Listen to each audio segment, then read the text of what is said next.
We wanted tonight, guys, to have organic conversation. Yeah. I also don't want this to be just about Isaiah Saldivar or like how you invited me to church, because she's the one that invited me to church. So if you're mad that I'm a Christian and you're a heresy hunter, blame her.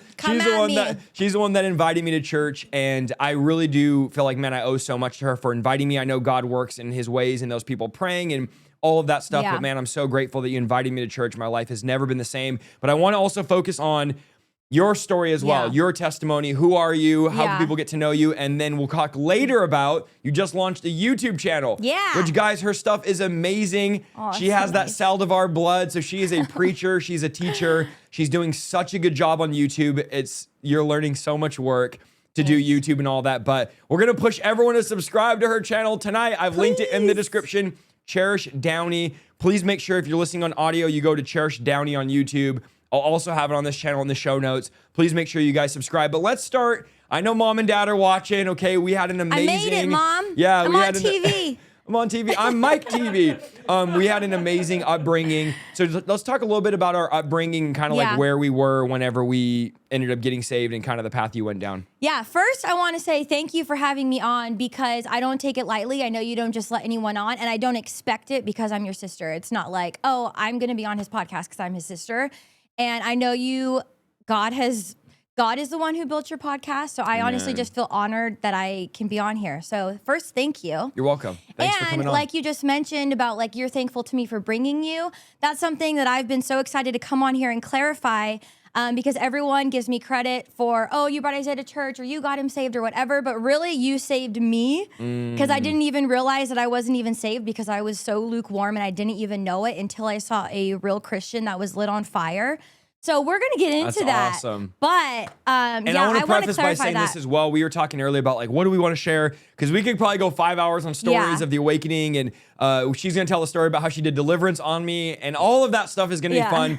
But we also wanted tonight to be a night of hope, where if you're watching this and you're feeling hopeless, like my family is never going to be saved, my uncle, my aunt, my cousins, my brother, my sister, and maybe as far as you can imagine, everyone's not serving God. That was literally our family. Yes. And God saved our family. God did a revival in our living room, and thousands of people came to our living room and experienced the power of God. Yeah. And we've been living in revival for 13 years now. And so have hope that if God can do it in our family, then God can do it in your family. I want you to really, like, as we're sharing this, go, God, that could happen to me. Yeah. That could happen in my home. That could happen in my marriage. That could happen to my kids. If this could happen to Cherish or Isaiah, this could happen to me. And so I want this to also be a night of hope, where you go, man, I see hope in this, and I want to pray at my home, and I want to see revival, and I want to see the sick healed, the dead raised, demons cast out, the gospel proclaimed, disciples made. If it happened to us, it could happen to you. So let's go into our upbringing. Yeah. You start. Go for it. All right. So I feel like it's probably such a different perspective between both of us, because we're both very different. And I feel like you kind of went off and did your own thing. And until you got saved, I feel like we didn't know each other that well in our teen years. I feel like, of course, we were all younger when we were all close when we were younger. But then as we got older, we all kind of went in different ways. And so for me, I mean, we were raised in church. So if you don't know, we were raised in church. You know, our parents spoke in tongues. They raised us in the Lord. My mom homeschooled us. She poured into us every single day. And so, I mean, our parents are the reason why we are where we are today. Because they really rooted us in God. But we never, like the churches we were in, and I mean, we never saw the power of God. I personally didn't. And so I was always involved in church. I'm like looking, everyone.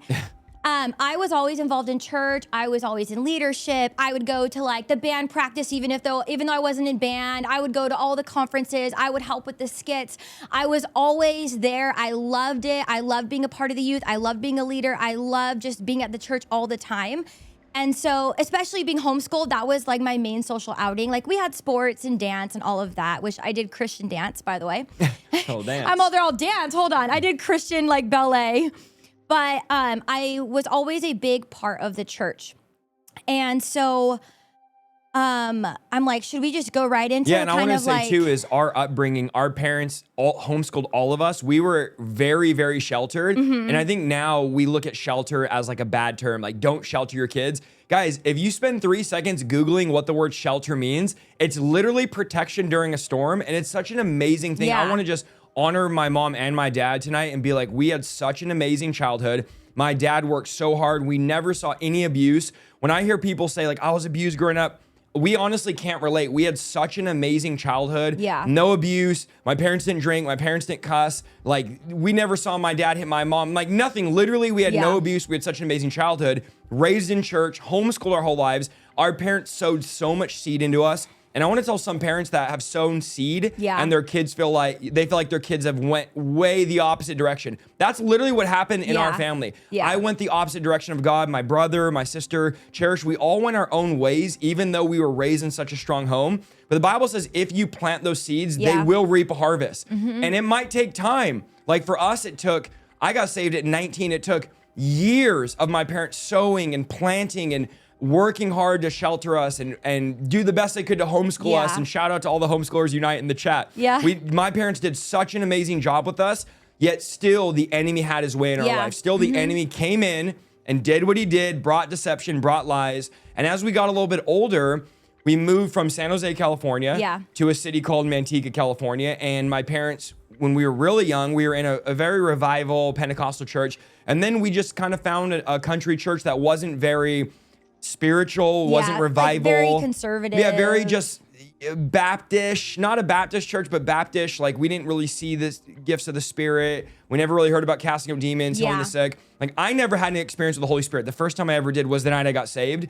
And so we had that background of raised in church, but not, this is no fault to our parents, but not raised in Christ, not raised in the fire of God with passion, with holiness, with boldness. We went to all the youth lock-ins, all the events, the purity conference. I had the little card, you know, the little V card in my wallet that I'll never do anything bad. And we had all of that stuff, but there wasn't that demonstration. And man, we so need it in the church today. We need the demonstration. We need the power of God. And so we were at the place where we were growing up.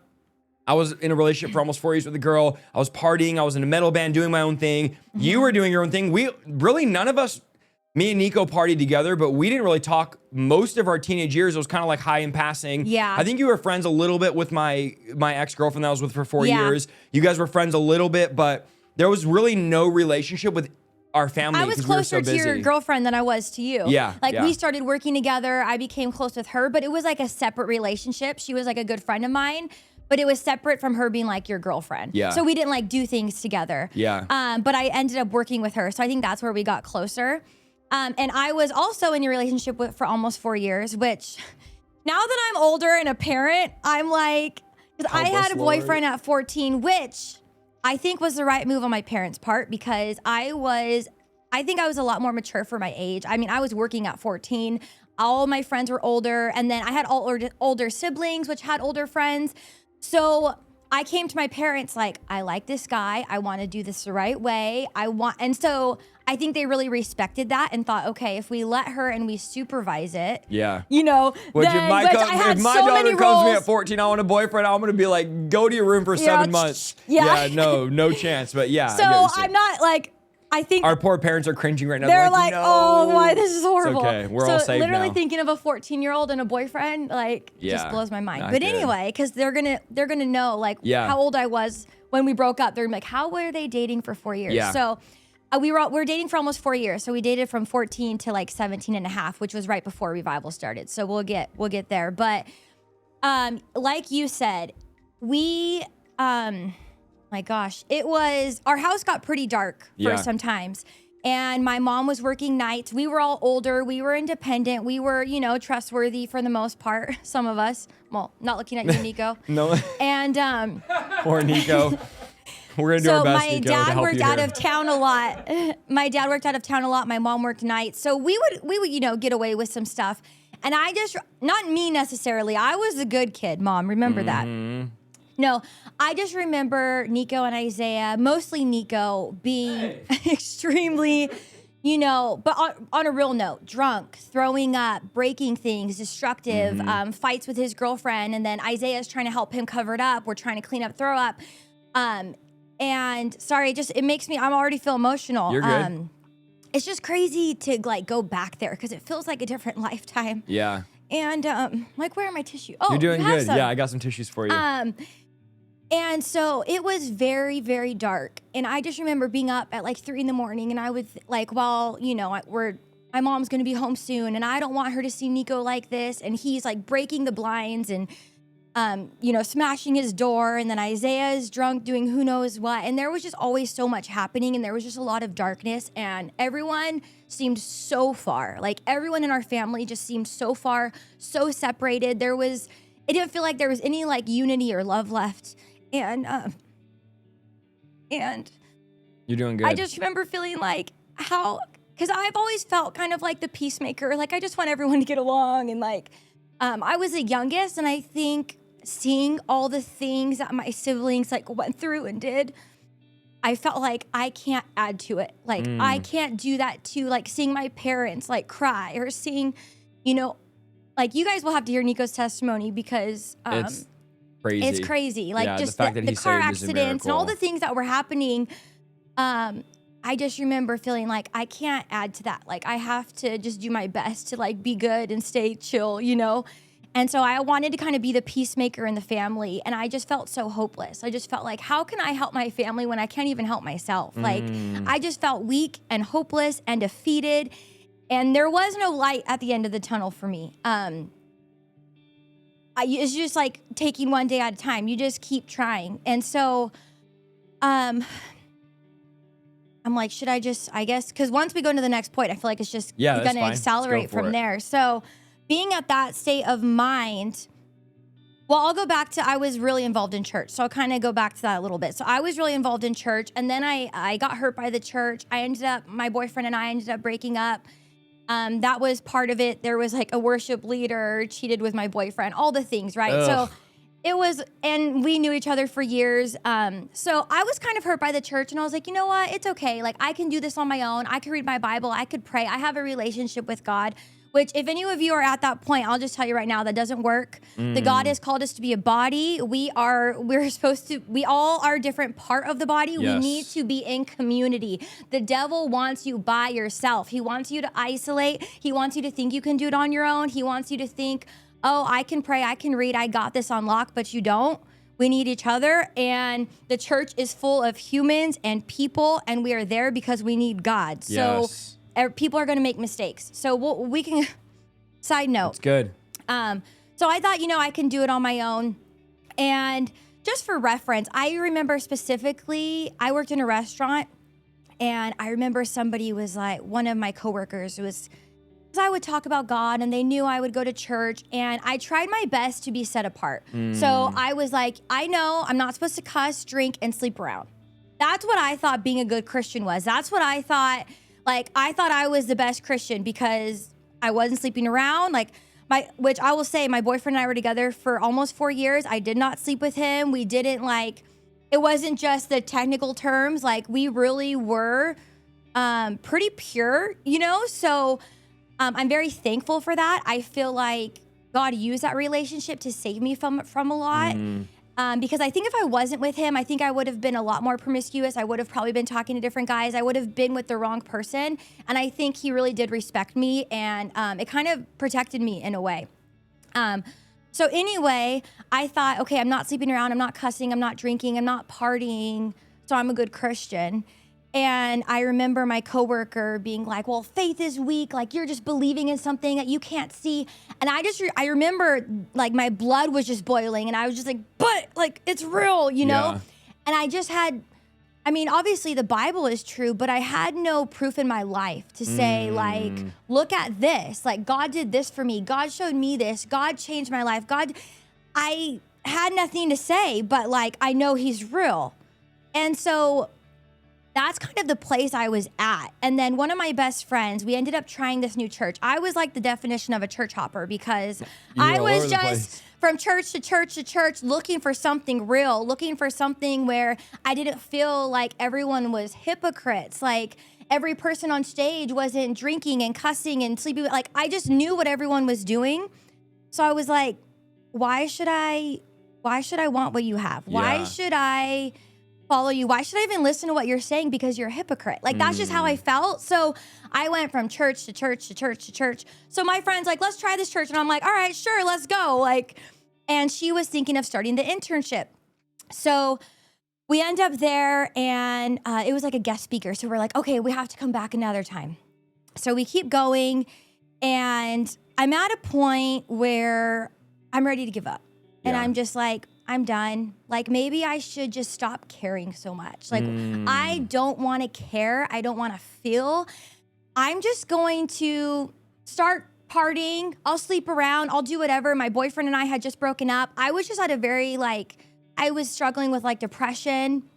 I just remember being in college, and which I started college, I think I was 16 and a half or 17. Yeah, we all graduated high school because we were homeschooled at 16, and we all started college at around 16 and a half, 17. Yeah. So I was going to a junior college, and I just remember I would cry all the way there and all the way back. I would wear sunglasses, and I would cry walking to class. Nobody could see me. I was just silently crying, just literally all day. It was just this heaviness, this depression. Which brings me to another point. I would listen to Taylor Swift the whole way there, and I would just those breakup songs. I didn't know she was even around back then. And that's the first thing God told me to break. He's like, it was a CD. He's like, break that CD a long time ago, because they just brought me into that deep breakup depression. But it was just very heavy and very thick, and I was at a place of I'm done. I'm done caring. I'm done trying. Why me staying strong is doing nothing. So we go to a service, and in my mind, I'm like, this is the last service I'm going to go to. I'm going to go party. And I'm in the back row. Reminds me of yours. Yeah, that's where I was when I'm in the back row. It's the end of worship, and some random girl comes up to me, which I don't even think I've ever told you the story. So some random girl comes up to me. She comes from the altar. Everyone's worshiping at the altar, but I was back in my seat. And she says, she was like, I could not focus because God told me to come pray for you. She's like, and I tried to ignore it, but he wouldn't let me even think until I came and prayed for you. Do you mind if I pray for you? So I was like, yeah, of course. I have never heard of prophecy. I had never seen anyone do it. I've never heard a word of knowledge. I didn't know any of that. She starts praying for me, and the whole message was, do not give up. Wow. Do not. Keep going. Chills. Keep going. I know, me too. Keep going. Do not give up. Stay strong. And I had my hands up, and I don't remember anything else she said, but I was just weeping, uncontrollable tears, louder. I told my friend after, I had a conversation with God. God spoke to me. All I could say was, God talked to me, because she was saying things nobody knew. She was saying things I've thought. She was just everything I had been feeling. She was like, God says no. God says, keep going. God says, don't give up. And a month later is when Isaiah came to church with me. Wow. So that is just how important prophecy is. Yes. And being obedient to God, because you don't know where people are at, whether it's suicide, whether it's giving up, whether, no matter what it is, you just don't know where people are at, and it may seem silly to you, or you may think it's not a big deal, or it might be uncomfortable, someone you don't know, or maybe you don't even know all the words that God is trying to tell you to say, but just go, just be obedient. If God tells you to go up to someone, go up to them, and he will speak through you, because I will never forget that day. That was such a pivotal time in my relationship with God. And I remember you asking me to come to church over and over again, probably for anywhere from 4 to 6 months. Come to church, come to church, come to church. And that was it's the whole principle of bugging God. The Bible says our prayers get answered not because of relationship, but because we're shamelessly persistent to keep asking. I just posted a reel on that today. Really? Yeah. You keep knocking on the door. The parable of the man at midnight. He's knocking, and his friend's oh, I got to get, my kids are sleeping, stop knocking. And the guy's I'm not going to keep knocking. Yep. And the Bible says the guy gives him bread because of his shameless persistence. Yes. And then there's another parable of a judge. She's bugging the judge, and the judge finally says, this lady every day is at the court. She won't stop bugging. For you were bugging me to go to church. I was in a relationship for a few years, planning to marry this girl, going through the process of trying to become a deputy sheriff, in college, working full time. I had zero desire to serve God, zero desire to go to church. And in my mind, I was the same thing as you, but I went more to trying to be a cool atheist. God isn't real. God's boring. Yeah. These Christians aren't living it. I don't want nothing to do with it. Zero desire to go to church, but you kept bugging me. And I remember one day thinking, this is my little sister that's bugging me to go to church, that's in church, getting her life changed, because I saw there was some life change of you going, whether you're jumping from church to church. Yeah. And then something in me was because she won't stop bugging me, I'm just going to go to get her off my back. And I want to tell some of those people in the chat that have been bugging their siblings, asking their friends and family, please go to church. Please watch this YouTube video. Yeah. Please go to this conference. Please keep bugging. Yeah. Like, it works. If you keep asking and you keep planting those seeds, and you didn't realize that every time you would tell me you're planting seeds. Yeah. And then one day I'd tell my girlfriend, I'm just going to go to get her off my back. But you had been bringing Logan and Nico for like a week or two right before. Yeah, and I remember I had started bringing Logan and Nico. And weren't they like smoking weed or talking about like drugs? And you were like, this is pointless. What am I doing? I Like, tell us remember about that. driving them, and they're in the back seat of my little Civic, and they're just like F-bomb every other word, talking just horrible talk. Yeah, what they're gonna do after, what they're doing before. And I was just like, I just remember driving and being like, at least they're going to church. Like, this is the first step. Like, at least they're going to church. But yeah, I mean, it wasn't looking bright at that point. Yeah. I was just like, at least they're going, you know? And they had gone multiple times. So they were just like, they thought it was awesome, but they were still doing the same thing, living the same way.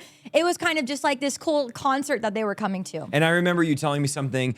You said, Isaiah, you have to go to this church. It's a new church I've been going to. You said, I promise you'll feel God at this church. And I remember thinking, like, you don't feel God. Like, that's the dumbest thing I've ever heard. No one can ever experience or feel God. Remember, I was like the lamest atheist ever. I'm like, you can't feel God. God isn't real. But I do remember January 12th, 2011, stepping into the door of the church and feeling, and I just get chills talking about it, but feeling like this presence overwhelmed, or like in the room, like someone is in this room with us. Yeah. And there was probably 1,000 young people at the church, 800 maybe. It was a large church. It was like the biggest youth group at the time.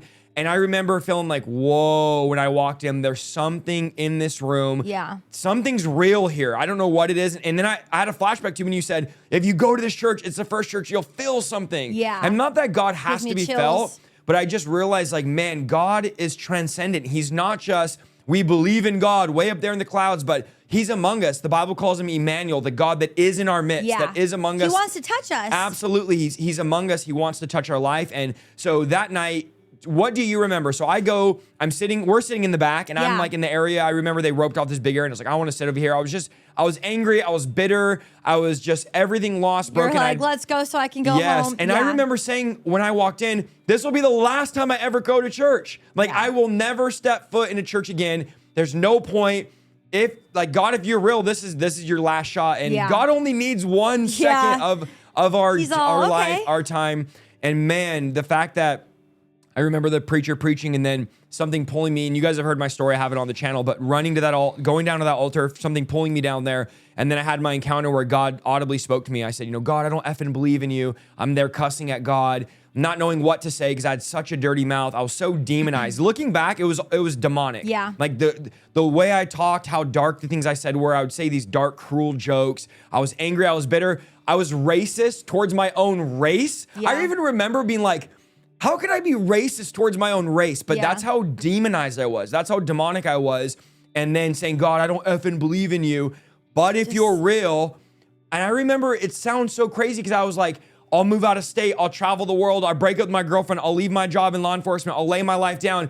I don't even know why I said that because I didn't know that's biblically what you're supposed to do. Yeah. I just knew something in me told me, lay it all down. God was giving you a pre-warning that that's what was about to happen. Lay it all down. And I was like, man, I want to put this out there. If God is real, I'm willing. I so badly want there to be something more. I wanted someone to literally look at me and be like, Isaiah, you're lost. You're broken. No one knows it, but you're hurting. You're broken. You need God. Yeah. And I didn't know that was what I needed. I thought once I got the job as a deputy sheriff, because I already had the car, I was already graduating college, I had the girl. I'm like, once I graduate, once I do this, I'm always chasing. But I remember sitting in bed at night going, there has to be more to life. And then I'm sleeping until 1 p.m. because I'm depressed and no one knows it. I don't want to get out of bed. And that night, man, God said, Isaiah, audibly, I don't want 99.9% of you. I want everything. And then I had this trance or vision of being in the throne and bright lights. And I saw myself preaching to thousands of people. Like what I'm doing today, I saw 13 years ago at that altar. So and then I'm speaking in tongues and there's dirt coming out of my eyes. And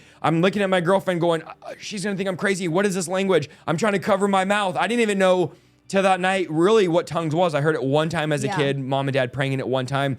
But I just had such a crazy experience. And then I remember at the end of service, you coming up to me and being like, are you okay? And I was like, I need to talk to the pastor, which was Pastor Jason. Yes. I still have it in my notes to this day. I go up to Pastor Jason at the end of service. I'm like, you don't understand. I was an atheist. God changed me. I need to talk to you. I need it right now. And he's like, all right, bro, relax and write me on Facebook. And I went home, added him. I have it in my notes still and wrote him. But I remember you being like, are you okay? And me being like, I don't recognize nobody. I need to go home, and just totally freaking out. What do you remember anything from the night I got saved? I do. And I think too, I feel like it's important what he said at the end that got you. A big part of it, I remember you always mentioning, is he said, do you want to be where you are next year? Yep. Right, because it was January. It's the beginning of January. So he was like, next year, do you want to be in the same place with the same people doing the same thing? And that is exactly what got me to go. One of the things that made me like, I need to go up there. Because the message was about world missions. But he said, you had been watching all those documentaries. Yeah, I was about watching how the all world these was falling documentaries apart. about like, we're running out of food, we're running out of water, we're running out of everything. And I'm like freaking out watching all these Netflix documentaries. But I had this flashback when he said, and this is a word for someone tonight, do you want to be in the same place you are next year, like right now? Right now? Or do you want to be in the same place right now as you were last year? Yeah. And I thought, I've been hanging out with the same people, the same beer pong, the same girls, the same cheating, the same parties, the same like for years, going to shows and then going to parties and then drinking. Repeat. It's on repeat. My life has not progressed. I have zero value to my life. I have no meaning. There has to be more. And that really struck me to like, man, I want to see change in my life. Yeah. And then that led me to, God, if you're effing real, I'll do anything. Yeah. I'll do anything. I'm so desperate. And then God showing up to me. And I want to talk about the week coming up to that. Yes. Because yes, I invited you.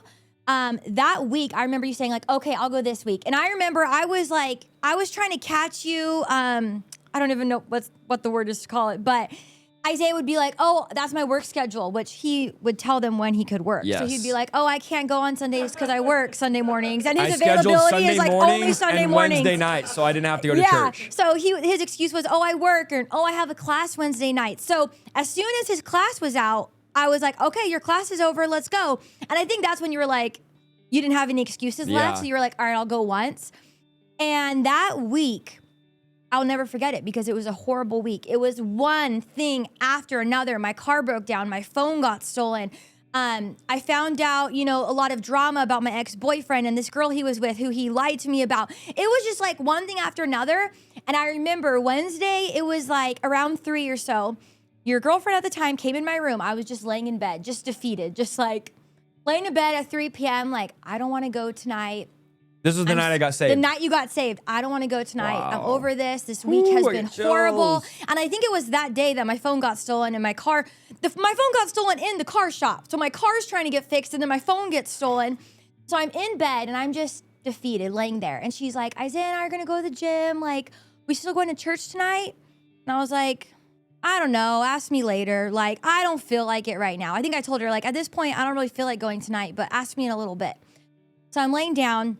And I posted about this recently, but this is something I have always lived by. And I don't remember who said it, but somebody said, when you don't feel like going to church is when you need to go the most. Wow. And I've always had that in my head. So when I am like, I don't want to go, I feel horrible, whether you're in a funk, whether you're depressed, whether it's one thing after another going wrong in your life, that's when you need to go to the most. So every time I have stuck with that and gone anyway, God speaks to me. God touches me. I feel like, wow, imagine if I didn't go. Like, I needed that. So I remember thinking that, like, I don't want to go. I probably need to go.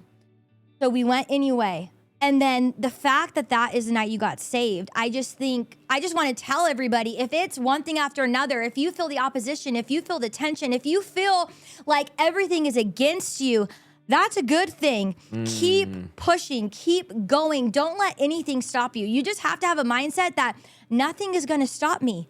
I don't care if I arrive a day late or God is not late. God is not late. Keep going. He is for you, and you don't know what is around the corner. Like, you literally don't know unless you keep going and actually get there. So if you stop, if you take a break, if you put your car in park, if you don't go, if you give up, what are you missing?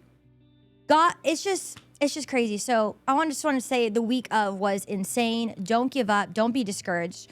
And so leading up to that night, I didn't really know what had fully happened like I was, I think, trying to read you, and you were just quiet and kind of like in this zone of just. And that was the first time I'd cried in 10 years. So I was like, my eyes were bloodshot, and I was like embarrassed, and I was crying. I remember you being like, what's wrong with you? And I was like, you and Amy were like, what's wrong with you? I was like, I don't know. I just need to go. And I don't really know. Like, I didn't recognize nobody. The scales had been removed off my eyes. And I always say dirt came out of my eyes. And people are like, oh, I don't believe that. And you could believe whatever you want. Yeah. As I was feeling those dirt coming out of my eyes, I remember Jason, who's the pastor, got on stage. I didn't know anything about Saul or dirt or nothing about scales, nothing. And he got on stage and said, there's someone in here right now. God says he's removing the dirt scales off your eyes. And that was me. That was getting those scales removed. And I can't imagine if you didn't invite me, if that night you didn't go, or like how many times do we miss church and we miss the divine appointment? We miss the move of God. We miss that moment where the friend or the family is going to get saved or get delivered. And so I remember after you and Amy being like, are you okay? And I'm like, no, I'm not okay. I was just totally didn't recognize anything or understand what was going on. And I just remember you asking me, and I don't remember if it was before. I think it was after in the car. I think it was on the way home driving in the car. You were like, wait, so do you speak in tongues? And I was like, kind of embarrassed. I don't know. I was like, yeah, like I have before. You know, I remember like, you saying that, being like, you hid this from me our whole you were life? like, what? I was like mad about it. You were like, how do I not even know this about you? And I'm like, yeah, I've spoken in tongues before, but I also didn't even know the power of that. Yeah, and tongues was so. You guys have to remember that we weren't in a Pentecostal charismatic church. Like no one in our world was speaking in tongues. You know, now it's like, oh, speaking in tongues. It was, to me, maybe not to you, but to me, it was so foreign. Yeah. And I was asking you that because I had spoken tongues and didn't know what was going on. Like, what is this language? I don't know what this is. I've only heard about it as a kid growing up. My parents, I remember them vividly praying it one time, but they didn't speak in tongues at the church we went to. Yeah. No one, at least from my memory, I never once remember speaking in tongues. Yeah, and it wasn't a common thing like that. To me, like if you spoke in tongues, you were like pretty much in the Bible. Like you were an archangel. I just couldn't imagine someone can speak in tongues. Like it was so crazy. So when I spoke in it and then finding out you spoke in it, I'm like, She's been lying to me. On me. Yeah, I'm like, we're literally superheroes. So it was like a whole thing. And so I stayed up all night long. Jasmine's in the chat, my cousin. I was texting her all night. I was texting everybody. Yeah. We didn't sleep, and we were working at Starbucks. Yeah. And so opening shifts. We were opening at 4 a.m, but what we were doing was we worked at the same Starbucks. Yeah, we were just staying up all night at Starbucks and just staying in there. And then we would opening at like 3:30, 4, and we were like letting our friends in. We were having Bible studies. We were in there like day and night, 24/7. So what happened after that? Revival starts breaking out. I think it hit me that you were changed the next day, because that night I think you were just really quiet. You were so confused on what happened. You were up all night, but I went to sleep. Yeah. So the next day when you were like, "Did you pray today?" I was like, no, like, you know, I didn't pray. Was I supposed to? And was I supposed to? And you were like, I told you, like, we need to pray at least an hour a day. You need to make sure you're praying. And that's what God told me at the altar. He's like, you need to pray 1 hour a day. Yeah, I think you told me the night before. Yeah, because I basically told God at the altar, I don't know what to do. You show me preaching. I don't know any pastors, any leaders. I don't have nothing. And that's when God was like, I'll take your hands, I'll take your feet, which is like Romans 12, giving your body to God. But God told me, you need to pray 1 hour a day. And then Jason got up and said, I want you guys to make a commitment. I have the sermon he preached somewhere. I got to find it. Yeah. But Jason said, I want you guys to commit to 1 hour a day prayer, which God had just spoke to me. And that's why I'm like, we all need to pray 1 hour a day. That was like the commission God gave us. Yeah. I forgot about that. That's true. Yeah. I just remember you asking me and me being like, what? Like, who is this guy? Like, where is my brother? And then given us just kind of growing a relationship and you talking to me more and all of these things, right? You were so interested. Well, yeah, and I had no friends. I lost all of my friends. I stopped hanging out with all my friends cold turkey. Yeah, so it was just you and I in the beginning and Nino really when it all got started. Yeah. And so we kind of became best friends. We worked together at Starbucks. We would go to Starbucks and read on our free time. I was kind of like your road dog. You're like, all right, we're going to go do this. We're going to go have a sign and put free prayer and pray for people. And I'm like, okay. Yeah. So, and then Amy, we had like a couple of us. Yeah. And we went, when I got saved, I went like full cold turkey. So I stopped hanging out with all my friends. Yeah. Like I never, this is so crazy. I never had this is our last time hanging out with any of my friends. Like I just thought about that. I never had this is my last time hanging out with you guys. And these are guys that I grew up with my whole life, guys I was best friends with. Like I think of one of my best friends, me and him hung out from the age of 8 years old till 19 every single day. We stayed at each other's house. This was my best friend. I never hung out with him for the last time. Yeah. Like that is crazy. It's so crazy. I got saved. Even my girlfriend, I never hung out with her for the last time. I broke up with her via a text message and never saw her again after that. So when I say, guys, we laid everything down, I laid everything down to where I had nowhere to go back to. Yeah. Like, it wasn't like, let me go to the party one last time. Let me just see what my friends are doing. I broke everything, got rid of everything, and went all in and was like, my only friends were you, Nino, which is my uncle, and Amy Jones, which was your friend that brought you to church. That brought me. That was it. We only, it was 3 or 4 of us. I'm like, it's literally my sister and my uncle. I have no friends. But I knew I had a word, and it didn't matter if I had no friends. I'm like, I have a word from God. We're going to see revival. We're going to see revival. We're going to see revival. And you guys were like, okay, I guess let's just pray. And we were really just like, you were leading and we were like supporting, and we were being changed in the meantime. Yeah. And that's why I say, like, everyone thought I saved you, but you saved me, because I didn't know I was lukewarm. I had never seen a radical Christian before. I mean, it shouldn't even be called radical. I've never seen a real Christian before in that sense. Of course, like, I don't want to bash a lot of people that we knew, or even our parents, because, you know, they spoke in tongues. But they would tell you they weren't on fire. It was their own relationship. Yeah. But I hadn't seen anyone prophesy. I didn't know word of knowledge. I didn't know about any of the gifts. I didn't know about demons. Yeah. I had never seen none of that. So I just, like you said, went to the Purity Conference. I had my like True Love Waits ring, and I just thought, you know, you journal and you read your Bible, you don't cuss, and you're good to go. So it really rocked my world, and everything I thought I knew, seeing you live it out. Yeah. And learning about everything that is in the Bible, because you were like, oh, this is in the Bible, then that means we could do it. And I'm like, oh, that's in the Bible? Cool. Like, okay. And so, it was just wild.